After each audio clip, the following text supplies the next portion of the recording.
Halo, halo, assalamualaikum warahmatullahi wabarakatuh. Waalaikumsalam Waalaikumsalam warahmatullahi warahmatullahi wabarakatuh. wabarakatuh. Tumben banget bini gue suaranya udah agak kerasan dikit. Oke guys, jadi di hari ini masih di sesi yang sama. Kita mau sharing mengenai kehamilan bini gue. Sebenarnya gue pengen sharing, tapi kan bukan gue yang hamil. Jadi ya Pertama apa udah. yang kedua?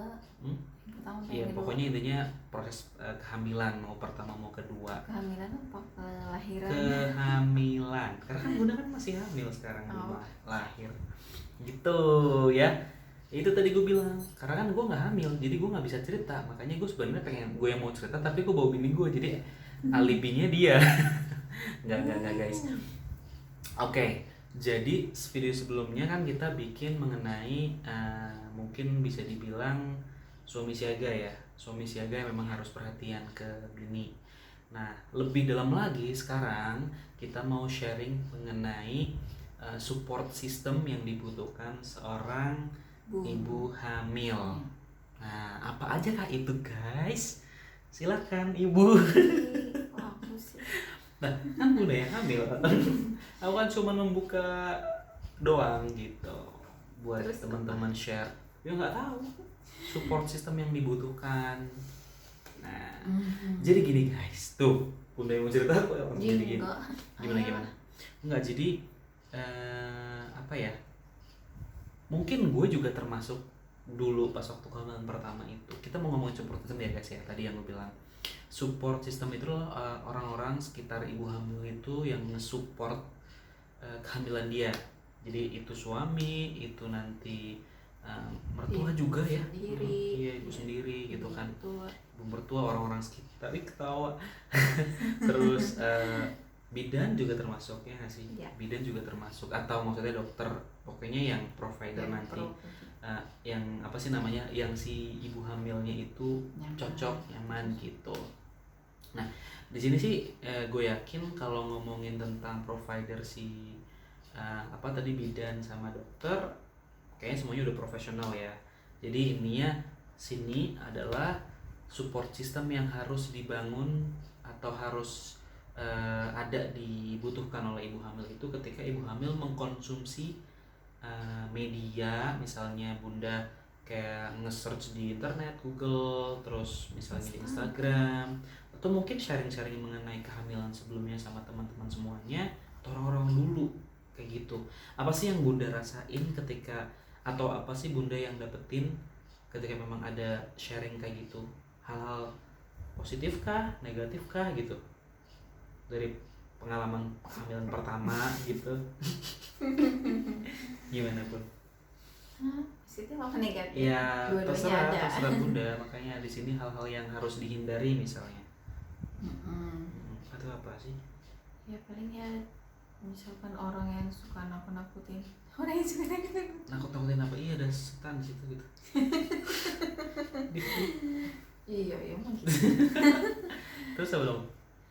Iya, maksudnya hal-hal yang negatif gitu lebih baik ya kita hindari. Contohnya? Contohnya apa ya? Siapa?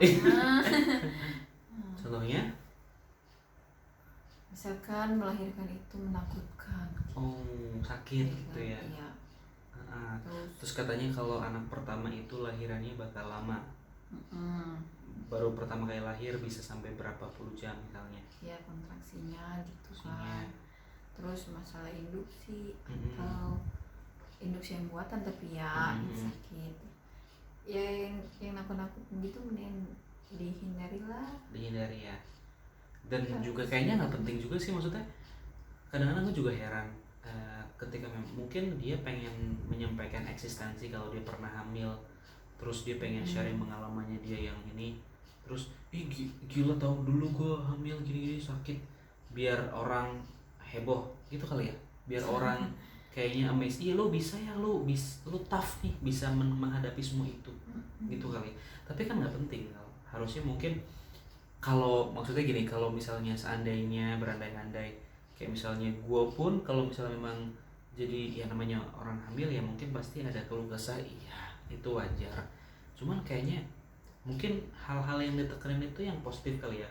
Ya memang si orang hamil misalnya, ya itulah Itu kan challenge atau tantangan. Tapi ketika lu nanti udah ngelahirin, lu udah ngeliat anak lu tuh bener-bener yang langsung plong, yang lega misalnya, contohnya kan kayak gitu kan lebih bagus enak kan. gitu. Lebih enak didengar dan lebih excited orangnya ya nggak sih, jadi nggak yang nakut-nakutin.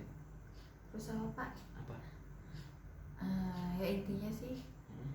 kitanya sih lebih perbanyak ilmu ya. Perbanyak ilmu. Ilmu tentang tentang apa Pak? Ya udah tahu. Itu Ya intinya sih tentang apa hamil nyaman, lahir nyaman gitu kan. terus mungkin kayak kasih afirmasi positif ke diri kita gitu kali ya. Tapi mungkin kadang-kadang yang namanya manusia, human being, ibu hamil pun pasti ada masa-masa yang misalnya down, dapat info dari entah itu Facebook, dari intinya dari media sosial, apalagi sekarang kan zaman teknologi canggih ya, atau mungkin dari tetangga gitu. Ya, si suami atau orang-orang sekitar pun juga harus kasih support kayak gitu, Iya, ya nggak sih? persiapkan diri kita deh. Mm-mm. Apa? The power. The power. knowledge. Iya nggak sih? Iya. Bener nggak? Iya bener. Kok mau kenapa sih? Iya. The power apa pun? Nggak mau ayah aja. Ya jadi itu makanya kita harus belajar. Ih, jahat banget. Sorry guys.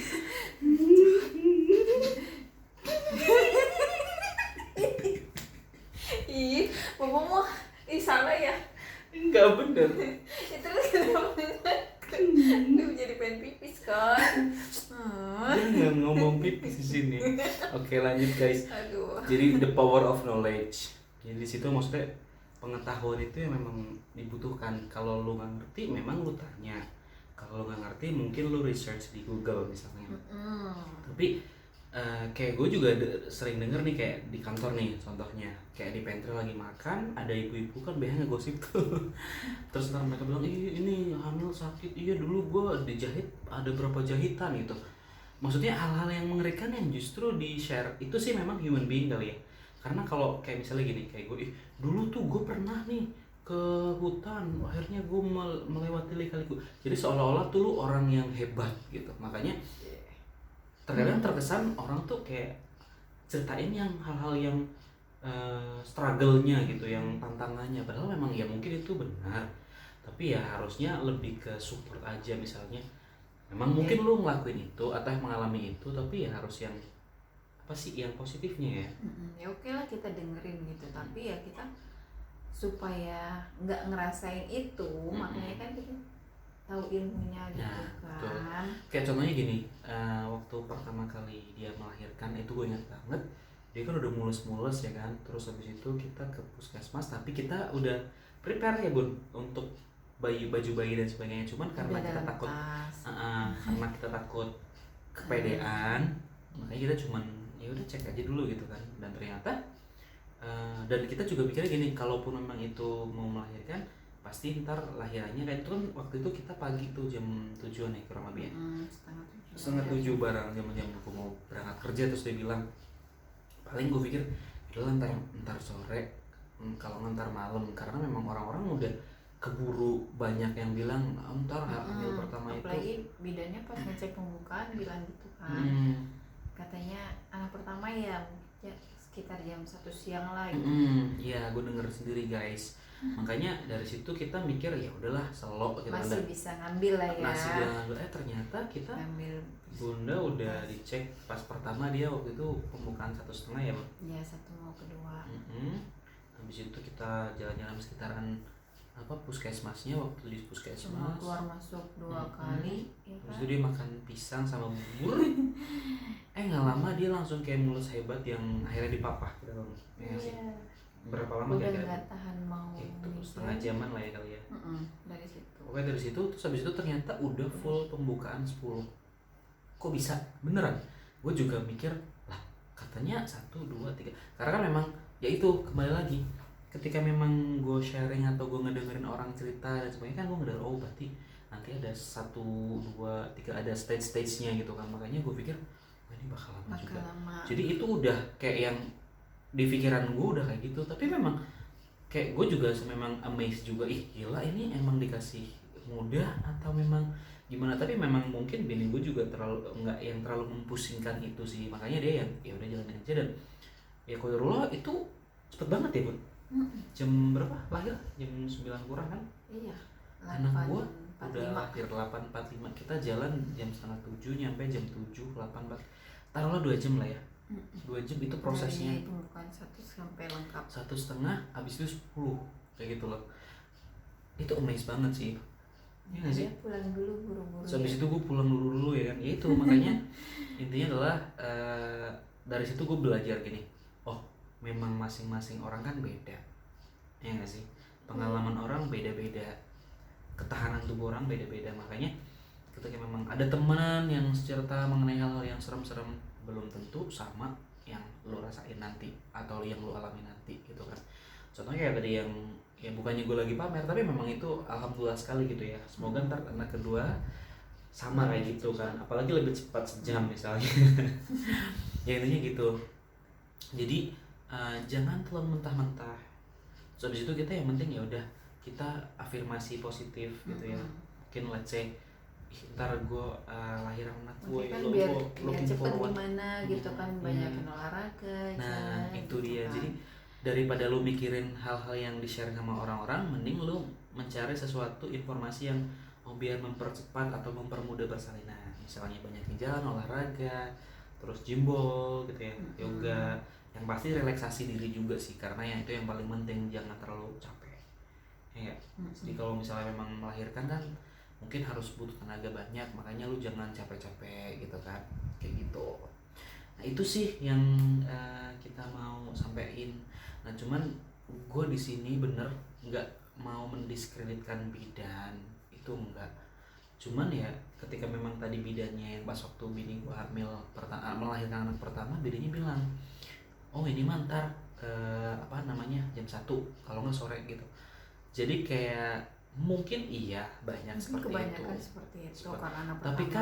Tapi kan mungkin hal negatif seperti itu harusnya memang nggak, mungkin bukan negatif sih, nggak negatif banget, cuman lebih kayak oh ya ntar ya ada stage-nya sambil jalan-jalan dulu aja ya gitu kan. Ini masih ada proses pembukaan baru 2 misalnya, nanti ada selanjutnya dicek berkala atau apa gitu loh. Kan kita nggak tahu ngelahirinnya ntar jam berapa gitu. Jadi jangan langsung ada asumsi kayak asum close gitu sih, intinya sih itu. Terus mungkin kalau untuk si ibu hamilnya lebih ini kali ya, kan kita kan yang merasakan sendiri ya. Kalau gue sih nggak terlalu merasakan sih. Mungkin si ibu hamil ketika diperiksa misalnya kayak bini gue, diperiksa di bidan, diperiksa di bidan puskesmas, bidan yang mandiri yang punya klinik sendiri atau di rumah sakit sama dokter kandungan dan sebagainya, kan si istri itu merasakan oh sama si provider ini kayaknya enak nih. Ya nggak sih. Jadi mungkin hal-hal yang itu pun juga mungkin bisa diperhatiin ya, bisa jadi pilihan juga sih, jadi pilihan gitu. buat nanti apa ya karena support kan, ini yang supportnya yang mana nih gitu kan. Jadi misalnya kita maunya gimana gitu.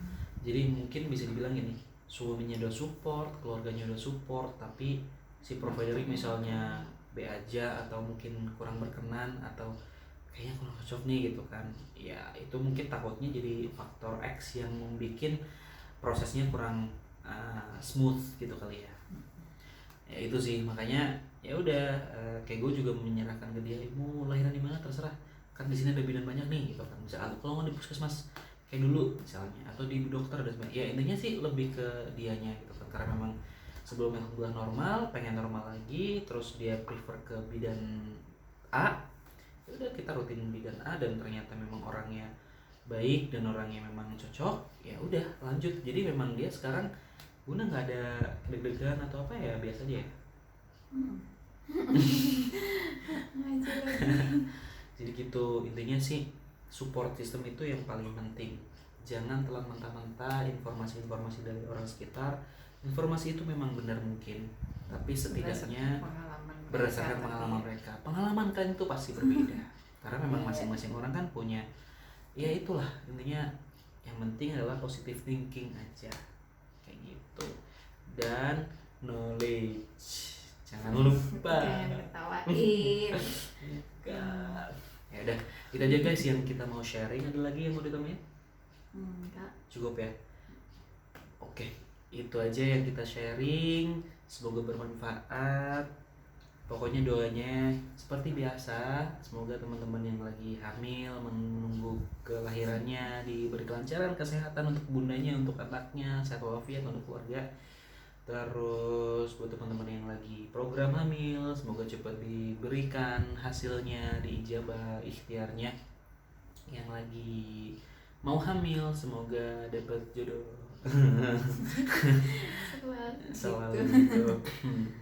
Gitu, jangan lupa subscribe ya guys, karena kalau kalian subscribe untuk mendukung channel ini mungkin masih yang videonya ala-ala, tapi next kita akan mencoba untuk mengimprove sambil belajar ya guys ya. Oh iya, jangan lupa saran, komen, kritik boleh ya Bun ya, boleh banget. Kalian info aja di di kolom komentar, atau mungkin mau request apapun boleh juga, seperti itu. Pokoknya semuanya sehat walafiat, semua yang diharapkan semoga terkabul, tercapai semuanya. Udah, sekian dari kita. Saya Heri. Oke, ya udah. Assalamualaikum warahmatullahi wabarakatuh.